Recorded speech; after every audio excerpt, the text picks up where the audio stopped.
Good morning, everybody. This is the day that the Lord has made, and we are rejoicing and we're glad in it. Listen, I am super excited today about the opportunity to have this midday empowerment.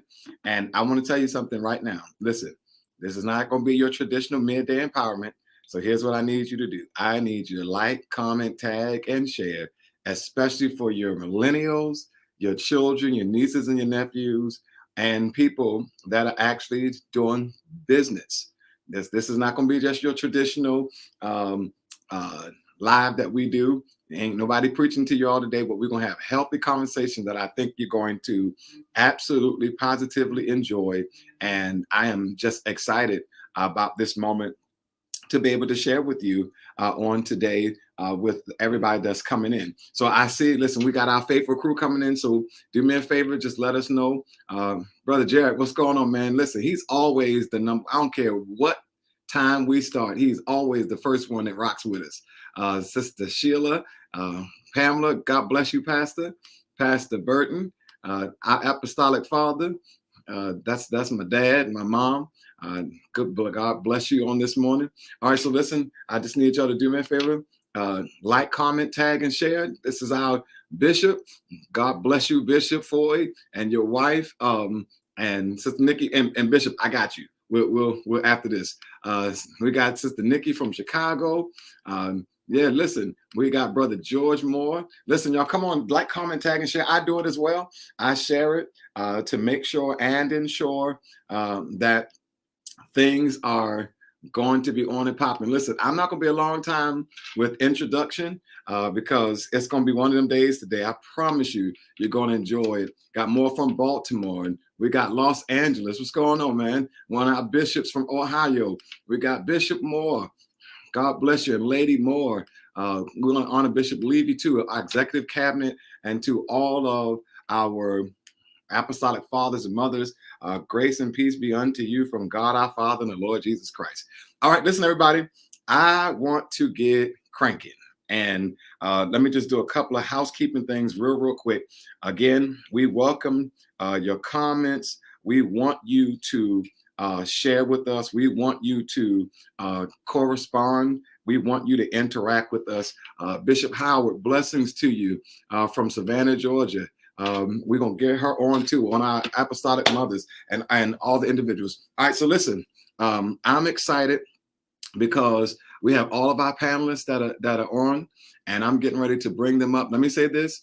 The registration for the September spring conference is live. It's only 200 seats. You need to go after this, not now. I was going to say now, not now, right after this, and go and register. Only 200 seats. It's March the 24th and 25th. So you need to go and register right after this. Again, after this, and do that. Then for our youth conference, they are doing, it's virtual in June. They are asking us to register early while the prices are low. Get your youth and young adults aligned. George is already starting. Here we go. So here we go. Listen, I'm excited today because I really want to get into this because we have a hard stop on today. I want you, thank you. I see our bishops are sharing. More people are coming in. Bless you. So listen, it's Valentine's month. Love month, all that kind of stuff. So today and even next week, we're not just going to do our traditional somebody sit here and preach to you. We're going to do that. We got all year for that. But we're going to have conversations from individuals from various perspectives. And I'm excited about our panelists today. All right. So listen, the first thing is, because I want to bring them up so we can start talking. I want to first welcome, and I got a couple family members on here, actually 3 or 4 of them family members, but I got some blood family as well on here, and he's all the way from California, from San Diego. Andrew Brooks. Andrew, what's going on, man? Good morning. Good morning. Nothing much, man. How are you? I'm doing good. Now he a little slow, y'all, because it's 3 hours behind, but he gonna catch up in a minute because he's vivacious. We're gonna get into that. We have Sister Matanaya Spitz from Atlanta, Georgia. Good morning to you. Good morning to you. Glad to see your face. Glad to see your face. We have the one and only, listen, I'm going to call him George right now, but we got George Moore from Atlanta, Georgia. What's going on, George? What's up? It's the Go. one and only. It's only one. Now we're talking to George today, not Gus. We'll bring him out later. He stay here. He's always here. He's always here. And then I always think it's pretty cool. I get my daughter on here, Jade Nelson. Jade, good morning, baby. You gotta unmute yourself. Good morning. And then I am grateful because he's one of the sons in the ministry here, and I'm grateful for him. He really is like to them kind of like a dad, kind of the older brother kind of thing. But I'm grateful for Marvin James. What's going on, Marvin? What's going on, Bishop? All right. So listen, it's diverse enough, and the first thing is just go around real quick, starting with you, Andrew, and just give us a quick snippet about yourself, what you do, just real quick. Because I want people to understand that who we are working with today, we're not just working with traditional, teenagers just staying at home, millennials. Listen, these are individuals that's getting it. So go ahead and tell us real quick, and starting with you, Andrew. Of course. Well, good morning, everybody. Thank you for having me. My name is Andrew Brooks. I am 24 years old, born and raised in San Diego, California. I'm a graduate of Hampton University, proud graduate. And right now, I actually just got a new role. I am now an executive operations director at the Bayview Baptist Church of San Diego, California, with Pastor Terry Brooks. So I work there with him. I also am the founder of the River Experience, along with my sister, Alexandria. And I also have my own marketing and promotions agency called the Empowerment Agency as well, where I work with various worship leaders and pastors throughout the country, just rebranding their image, reshaping how they're presented throughout the country. Awesome. I love it. We're going to get back into that. Go ahead. It's Matt tonight, but we say I can call you Maddie. So go ahead, Maddie. Beautiful. My name is Matanaya. I am 25 years old. I am full-time self-employed as a nail technician here in the great city of Atlanta, Georgia. I am from Detroit, though. I've been here about 7 or 8 years. And then I serve with my pastor, Bishop Mark Moore Sr. at Faith Covenant Church. Outstanding. Go ahead, George. What's up, family? I'm George Moore. I was originally born in Baltimore, Maryland, where Bishop James Nelson is not only the presiding bishop, he's my godfather and grandfather on my dad's side. So they were there when I was born, literally. So they knew me before I knew myself. I am from the great city of Atlanta, Georgia. That's where I'm at. I am super excited because this is a big month for me. I am getting my certification in personal training, and I'm also in real estate. So we're having a good time. Man, congrats! I know we talked about that, so it's finally coming to fruition. It's coming. Yes. Go ahead, Jade. Good morning, everybody. My name is Jade Nelson, born and raised here in Baltimore, Maryland. I'm 23 years old, about to be 24. I am a traveling musician, so I travel various conferences, concerts, and sing with a couple gospel artists. I also serve in my dad's church and a couple other churches to help out their worship team. And yeah. Outstanding. Marvin? Hey, good morning, everyone. First, I'm trying to regulate myself for the sheer fact that I'm sitting on a single pen with Jade. Watch her get the Holy Ghost, y'all. This is a bit much for me. So my name is Marvin James. I am born and raised here in Baltimore. Proud member of Destiny Christian Church. My pastor is Bishop James Nelson. I serve as the senior advisor and deputy director to Mayor Brandon Scott. I am honored to work in electoral politics, and you name them, and I've probably worked with them, from Stacey Abrams to Congressman Anthony Brown. And so I'm really blessed to kind of be a part of this kind of lifestyle, and more importantly, this work that we do in trying to elect progressive leaders throughout the country. So again, thank you for the opportunity to be here. Okay, so listen, thank you, everybody. So I want to get started because, again, we have a hard stop, and I want to get into it. So the first thing that I want to say is, first of all, as you can see, we have diversity. One of the things, and I'm saying this just being a little biased because she's my daughter and I was there. But with her singing and things of that nature, she's been on Broadway and the Lion King and things of that nature. So we have a very diverse group of individuals here today, but they're all saved, they're all single. And what I want to deal with though, but they're all successful in their own right. And so we're not here to do the traditional saved, single, and sanctified, and I got Jesus and I'm happy alone. That's not what today is. So the first thing I want to ask, and anybody can start, with the current social climate that we're dealing with, COVID, and all of the challenges that has come, how has that impacted just your social life? Just before we get into anything deeper, how has that impacted you and your social life? Anybody can start. It's been big, man, because we've gone through various phases of COVID. We've had the first phase where everyone was like, "We gonna die." It's like it's bad. It's horrible. That first phase, people get COVID and you call them like, "Hey, you need me to send some flowers to your family." It was bad, and so social distancing was the thing. And Matt and I can tell you for sure, he knows. I would call random people that I know just to FaceTime, like, "Hey, you still alive?" So it was a moment where I recognized how much I needed to be around other people. When everything is normal, you find yourself, taken for granted that you have friends, people that you can go see, hang out with.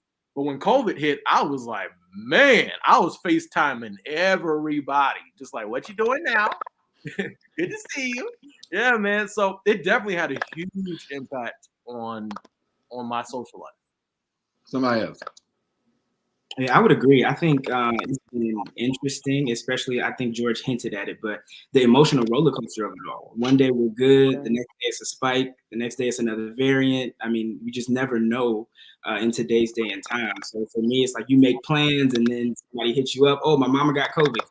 So it's a whole type of situation, or they came in contact with somebody that had COVID. So it's an interesting dynamic, but I think we just all kind of have to work through it together. But it's been an emotional roller coaster. Just the up and down of it all has been tough.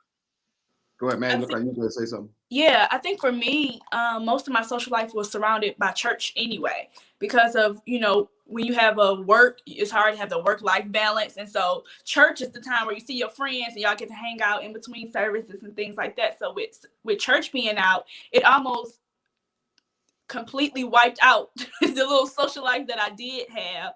And so you have to kind of be creative with house party and FaceTimes and group chats like that to kind of keep the connection and not, die from the isolation. I got you. Anyone else before I move on? All right. So listen, because I want to get more into the nitty gritty of this. What about in relationships? So if it's affected you socially, how has it affected even in the area of relationships? I'll start. It's very interesting. Can't hear you. Can you guys hear me? I can hear you now. Okay, because my computer's doing something weird. I'm a homebody anyway, and so with everybody having to stay in the house, it just gave me more reason to stay in my house. And it honestly gave me no interest to go outside and see what other people are doing. And that can be challenging because we are young. We like to go out. We like to have a fun time. But at the same time, like, you don't want to unnecessarily put yourself at jeopardy. And with the climate of my generation right now, it's really nothing too enticing to go out and look for. So it just gave me all the more reason to stay in the house. So on that note, I've been all right. Go ahead. Anyone else? Because I'm using this to go to my next statement. Go ahead. You look like somebody else going to say. Marvin, go ahead. Look like you were going to say something. No, look. Jade is my little sister for real, because any chance that we get to be recluse, I'm gonna take it at all costs. I love sleep and I love not being around people, so I'm gonna take that and as much as possible. I think the biggest shift for me was kind of understanding or taking almost like a snapshot of those who we actually said were probably like close to me, right? And so there were a lot of people who probably like pre-pandemic who I would have thought were actually in close proximity. but kind of like in post evaluation, you made an assessment to really kind of start to figure out whether or not it actually had a place in your life, and then more importantly, evaluating kind of their importance as well. Okay. Anybody else? Because anybody else, real quick? Because that was a great springboard to where I'm trying to go. So let me ask this question to you, because everybody assumes your mindsets about relationships, and Marvin is the oldest one on here, and I'm glad he's on here because he gives the older, single millennial perspective. But I want the balance of it, especially even in the life that he does. So I want to hear from all of you with this question. Here's my question to you: is relationship as important as people think it is to you all right now? I'm not talking about friendship. I'm talking about romantic relationships. Is that as important to you right now as sometimes? Because even as parents, we want to know who you dating. Is somebody special in your life? We ask them these kind of questions. And the thing is, I think sometimes we judge because sometimes we think about what we would think about when we were younger. And the traditional church setting was, you get to a certain age, well, you need to be married. You need to. It ain't good for a man to be alone. You must be out there doing something. So, is relationship as important to you all as we have made it to be? That's interesting, because historically, if you look at your family, a lot of our family members got married like really young. Like, absolutely. Really young. Like, some of us got married at like 17 and started their family immediately. By the age of 26, they had like 4 kids. And so what happens is, this is what I noticed. A lot of times the people who raised us when they were younger, the further back you go, the less options they had career-wise. So you have people who, if they finished high school, they either went to the plant, some of them may have went to college, some of them went straight to the workforce, and so they got into adult life quickly. And this generation has a lot of options. We can go to school to be a doctor, or we can be a YouTuber. Like, we literally have the possibility of, there's so many options. And so because there's so many options of things to do, it will cause you to sometimes put dating on hold in some ways, because it's like, man, I'm trying to figure out what I really want out of life. And so I think because of that, it's not always as hot of a topic as people would think it is. Because for me, yeah, of course I desire companionship, but I really, really, really need to make sure my life is on track first. And I think that is a huge thing for our generation. Now, I want to hear from all y'all. Come on. Go ahead, Andrew. I see you shaking your head. Yeah, I wholeheartedly agree. Like, for me, when I got out of college, you talked briefly about the pressure of getting married and all that stuff. So when I graduated, had a degree, had a job lined up, was making okay money, I was like, okay, where's my wife? I was immediately looking, had my eyes open, was ready, all that type of stuff. But after a few lessons and things of that sort, I'm learning now to just embrace singleness. And to embrace the fact that I'm still young, and like George said, the possibilities are endless. So I'm doing things, of course, with my sister. I got a new job. I want to start a clothing line. I want to get my real estate license. All this stuff that I want to do before I even hit 30. And it doesn't mean that I put dating on hold. I have not put dating on hold, but I'm not in as much of a rush as I was, because my mindset has changed. So I'm able to just kind of enjoy it and just live life as a young man, not rush it. Go ahead, Jade. To their point, I think it all depends on your intentions with relationships. Because some people, being saved, we intentionally date, which means that we're dating to marry. Most people aren't there. Some people just want somebody. And so depending on what you want out of the relationship, I think that prioritizes itself. Because if you just want somebody, then anybody will do. You know what I mean? But if you're dedicated to intentionally dating, then you don't mind waiting, until, somebody that is worth waiting for shows up. You know what I'm saying? So I think it all goes to intention, because everybody's intention ain't the same. So, yeah. Go ahead, Maddie. The question was, is it important as people make it seem? For me personally, it is. And that's just me being honest. I think, and at the age I am now, 25, of course, I've learned that you got time, and there are things God wants you to do in your single season. But I would be lying if I say that that is a prayer, or that is a conversation I have with God often. Not because I want to rush him or, force his hand or anything. I just want to be in a know. Like, so what's the plan? But it is important to me, and like Jade talked about intention, like as far as how I see my life, and God may have a different plan. It is a part of my success, like having a family and, raising children in church and seeing them, like all of that is very near and dear to my heart. And so it is important to me, not that I'm rushing or gonna pick anything, because I'm not settling or anything like that, but it is a desire of mine. Okay, Marvin. Yeah, no, I think that it really is about where you value your path, right? I think to Andrew's earlier point about putting in almost kind of like this timeline of what you're trying to get accomplished. I can speak for myself, that there's no doubt about it that I fell in love with my profession.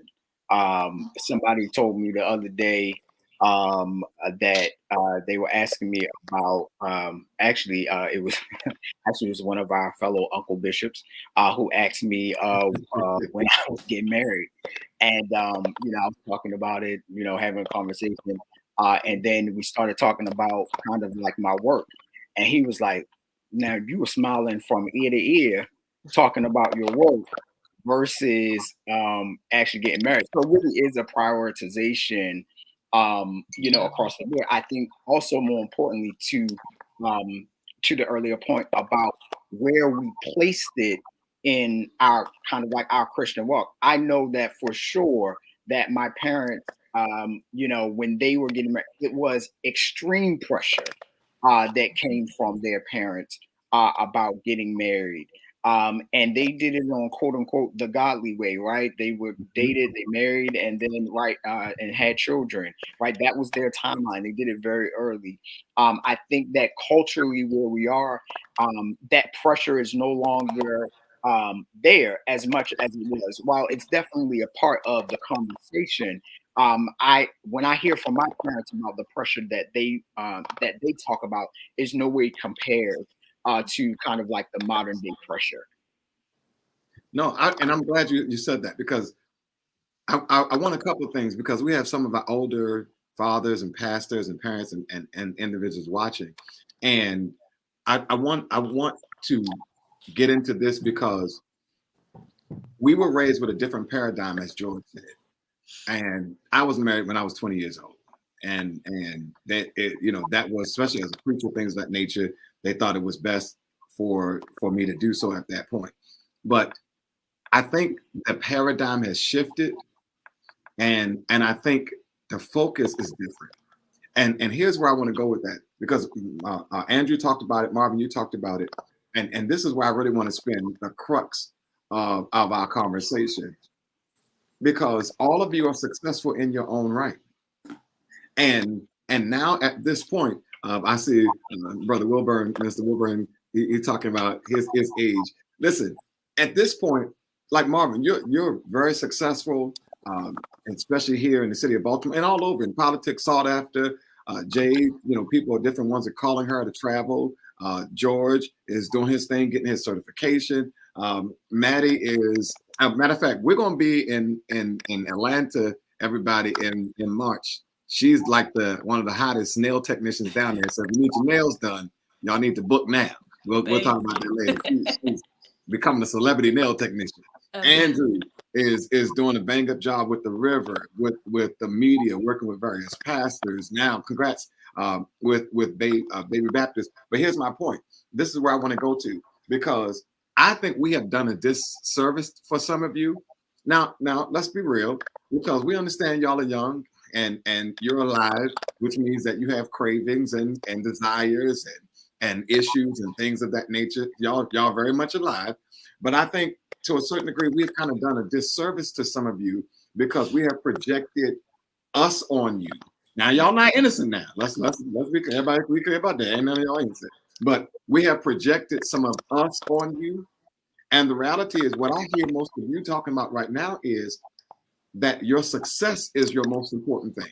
I want to talk about that.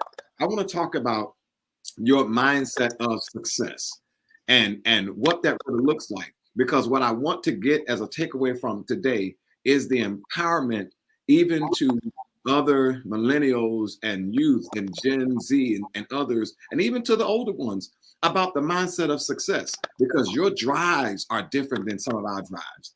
And you have made greater strides at your age than some of us have had at the age when we were your age. Let's talk about that. I want to talk about Maddie, since that's you start with you with the success God has blessed you with, even with the nail technician, and then Marvin, I want to go to you, and then I want everybody, because it's two different spectrums. Marvin is having great success in the political world, being sought after from various people. Maddie, you have great success in that world. Let's talk about that, and even how church has even helped or where that came from. Because and I'm gonna say this, and I'm adding all this as y'all talk, because like I did with Marvin, because of course he's one of the sons of the house, but the Marvin that started with me is not the Marvin that's sitting there right now. The Marvin that started with me, we were like, Marvin, sit down. You shouting too much. What are you doing? I mean, churchy. Everything was church. Y'all hear what I say? Now this Marvin, now he's still churchy. Now I'll give him that. He's still churchy. Now you put him in the right setting. He's still gonna dance.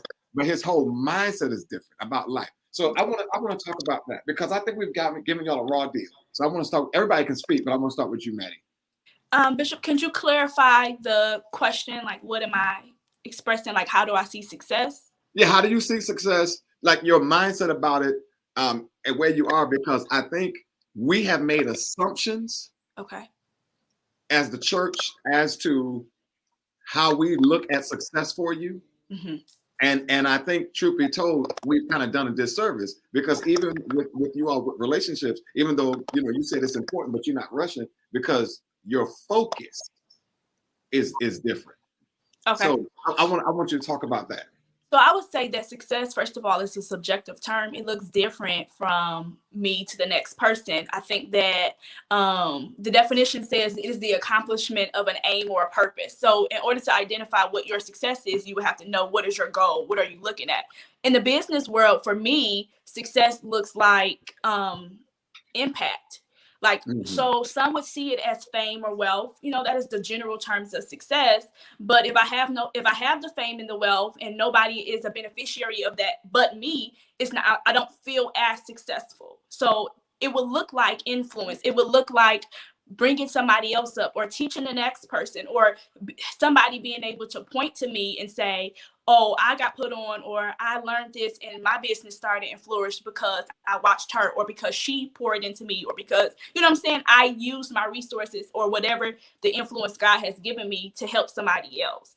In a more spiritual sense, I would think about success like in the same way, Bishop, like if somebody was to say, I didn't really believe, and then I seen her life, or I seen God in her, and that helped me. You know what I'm saying? So for me personally, success looks like, and I don't know if this is bad, but it looks like having somebody to point to say that I helped that person, or my life or what I've gained has been a help for somebody else. It helps somebody else along the way. It helps somebody else come and know Jesus. So that's how I look at success, not about how much I gain, but how much I can give. That's Marvin. There's no doubt about it that culturally we've always kind of like defined success by the normal things: earning power, your leadership in your personal organizations, whether it be corporate America, all of the materialistic things, have always normally drove our definition of success. I think that particularly millennial YZ culture post has always actually started to align their definition of success more towards Maddie's context, which is very much built on the premise of impact. I think that it's funny because I had this conversation the other day, which is about how even spiritually the teachings of some of our fathers have started to change dramatically. And us being students of those teachings, we actually are just being the actual mirrors of what you all have been teaching us and have started to kind of walk in those things. And so where a lot of the shift at the beginning was about acquiring things, about receiving blessings, and which were all very true. The teachings have started to shift it about being influential, about being impactful, about walking out that impact, and about how it is to be a benefit just not to you, but to others. And so, what you actually see at its crux is those of us kind of living out what we're actually taught.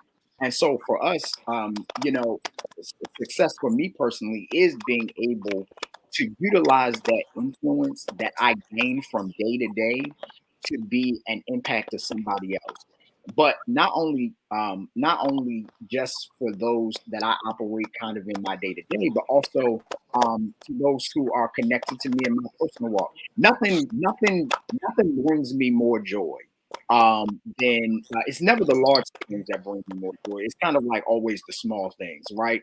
Somebody calls me and they tell me that they've been trying to get a light that's out for almost 6 months, right? And I utilize my little bit of influence because of relationship to be able to get a light that's been out on the street for almost 6 months, right?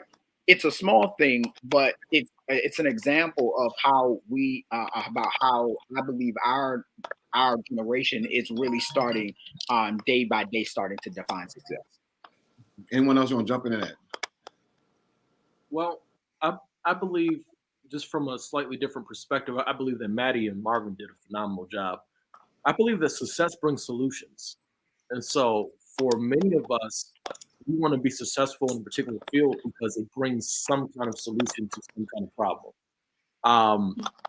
From a male perspective, tying it back into dating, success has a direct impact on dating because for me as a man, I see my responsibility as to be a provider for my future family. So my success kind of dictates how well I'll be able to do that thing. So it is a driving force right now because a lot of times people are like, when you gonna get married? When you gonna start a family? And it's like, look, as a man, if I'm not able to properly provide, I'm no longer or respected. I'm not respectable, And sometimes there's certain things that have changed along with time, but there is still a burden on the man to be that anchor of the family. And so success is everything to that extent. So let me ask this question because I know we're dealing with time. Let me ask this question: Is it different for males than it is for women? Because we're talking about success being driven, focused. Is it different for males and women? Because George, you brought it up as a from a male perspective, but I want to know for many of you, is it different from a male's perspective than it is for a woman? I mean, I have my own answer, but I'm answering from my perspective at this point in my life.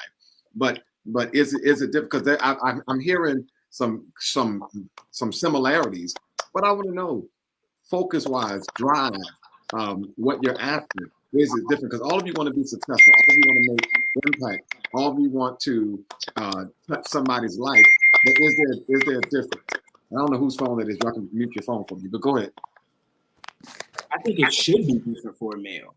I believe that our drives, our ambitions are a little bit deeper. They should run a little bit deeper than that. And I'm not saying that there's nothing wrong with our ambition or anything, but to George's point, I was raised the same way, that a man should be a provider. So for me, yes, that is a goal of mine, is to look up and be able to take care of my wife, to take care of my family, to provide for my children. So my ambitions do run a little bit deeper in that regard, simply because of the fact that I am a man. I guess it may also depend on the context, where you were raised, how you were raised, in what context.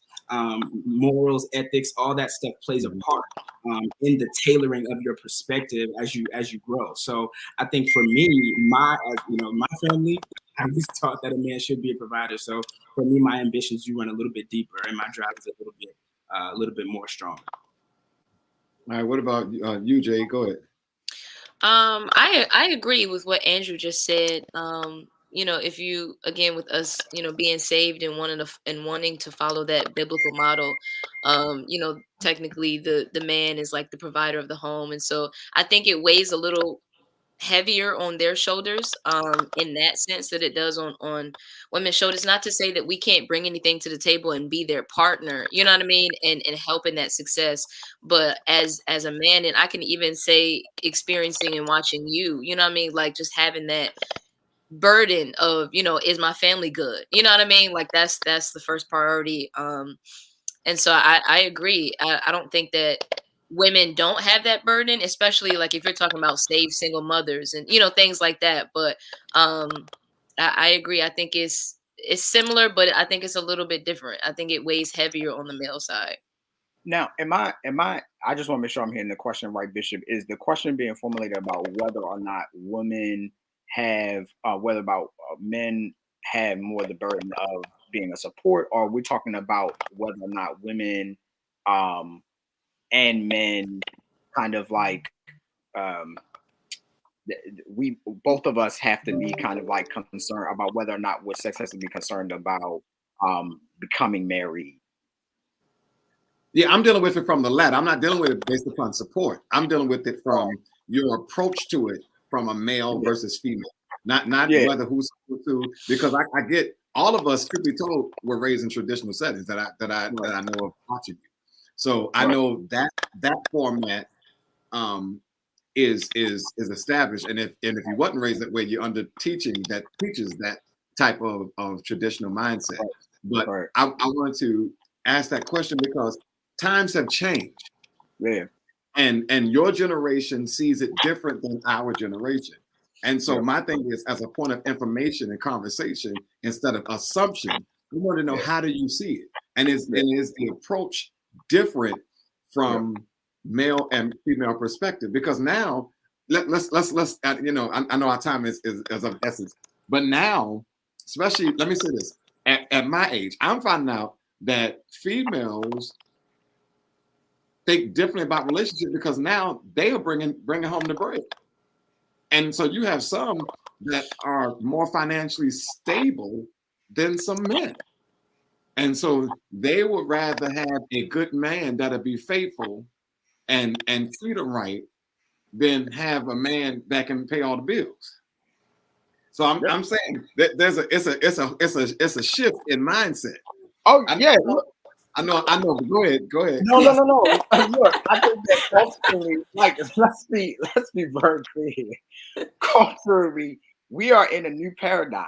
The rules are no longer the rules. Yesterday rules are no longer today rules, and I think that you will be playing yourself very, very much if you think that you're about to walk in to any dating relationship experience believing that one has the upper hand, one has the quote unquote gender role, right? Like you talk to people, everyone now has their own definition of what, when, where, what, why, right?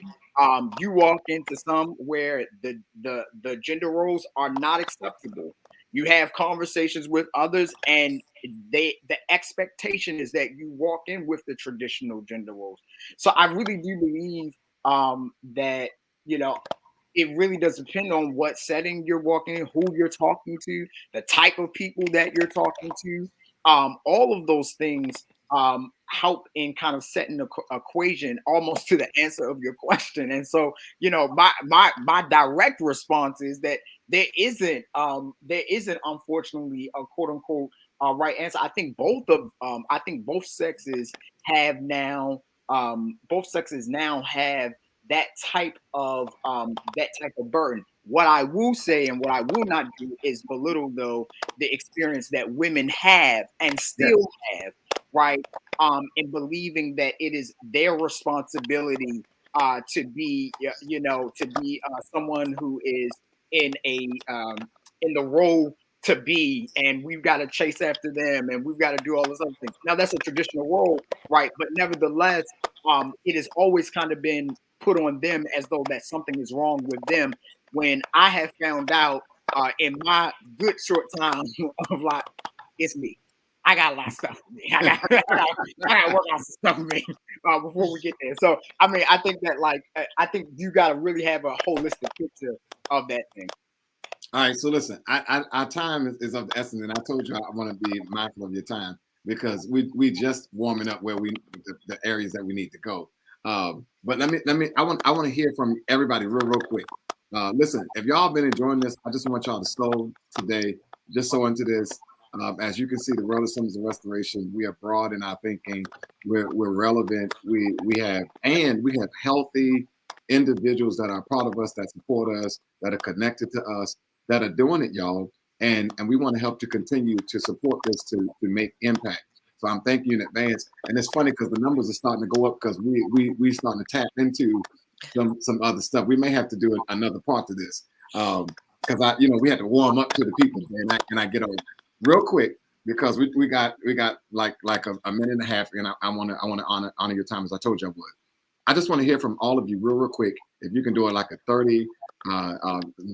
Mark is encouraging us. I love this. And one thing about it, listen, one thing about them boys, they're gonna support their own. That's my family, and I love it. They're gonna hold their. When I say they're gonna hold their own down, I know I said that country, but I appreciate it.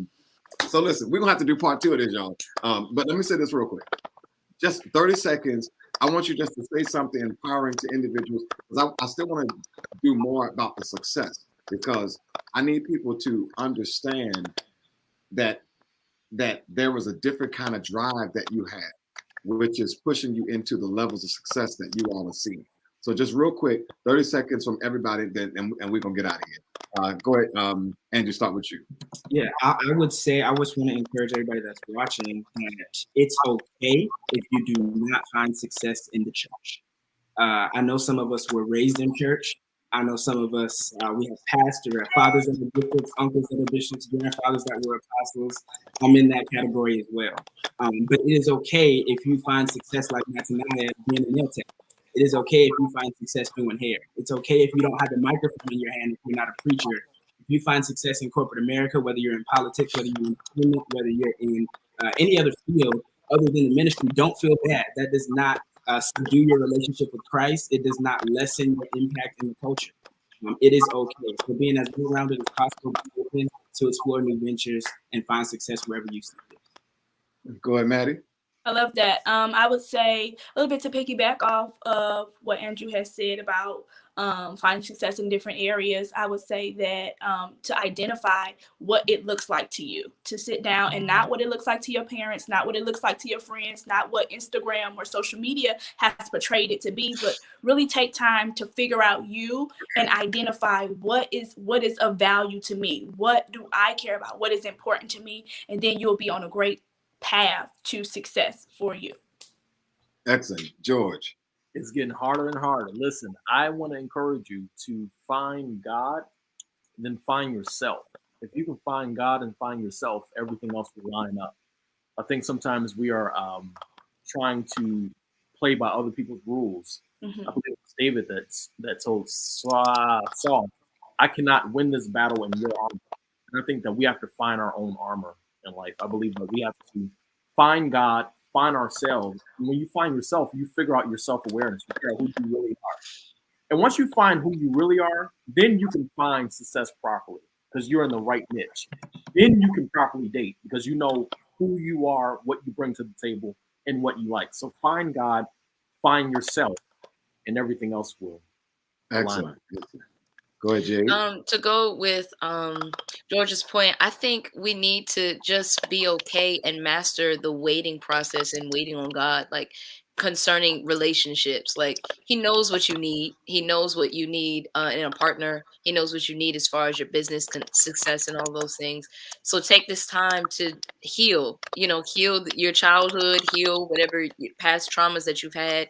Take this time to figure out, like George said, take this time to figure out who you are and figure out what you need to be for your partner so that when God does bless you, you don't mess it up because you didn't prepare or take the time to appreciate your single season. You know what I mean? Because your favorite rapper has a person, your favorite celebrity has a person, everybody has a person. Be okay with not having a person. And so when that person comes, you can appreciate the fact that they are here and what they bring to the table, and you can bring something to the table too. Outstanding. Marvin, wrap us up. I don't think that there is any greater joy than being able to be in alignment with persons about where they stand regarding in singleness. I think what you've heard here today is really kind of like a collection of ideas and thought processes that really do believe that before you can really enter into a space of dating, marriage, business, whatever it is that you really do have to be in a place of wholeness. And if you're going to operate as a partner to anybody, the best space to be in is be whole, but also be whole through Christ. And so it's my hope that if you listen to me, if you listen to any of my sisters and brothers today, that you really do invest in yourself.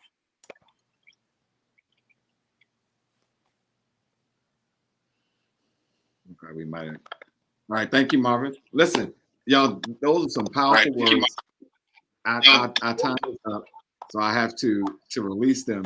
But I do hope y'all will consent to doing a part 2, because we were just tapping into moving some of the scabs to go into the deeper areas, because I like pushing the edge a little bit, and I like making sure people really understand how you view things. And I want to thank you, especially you, Andrew, because you had to get up the greatest sacrifice in California. So listen, everybody, y'all be blessed. Take this advice, share this with your children, rewatch it with other millennials that are in church, out of church. Let them know, listen, you can be saved, but everything in your life doesn't have to stop in church. God has a plan for you. The key is you need to find out what that plan is. George said it best. Get in God, then yourself. Be whole. Understand that there's more for you than just church. And like Maddie said, then determine what that looks like for you. And I promise you, you'll be successful. The Lord bless you, keep you, make his face shine upon you. Thank you for sowing. Remember, go to the website, theworldassemblies.org, register for March. We'll see you next week. The Lord be with you. Thank you, everybody.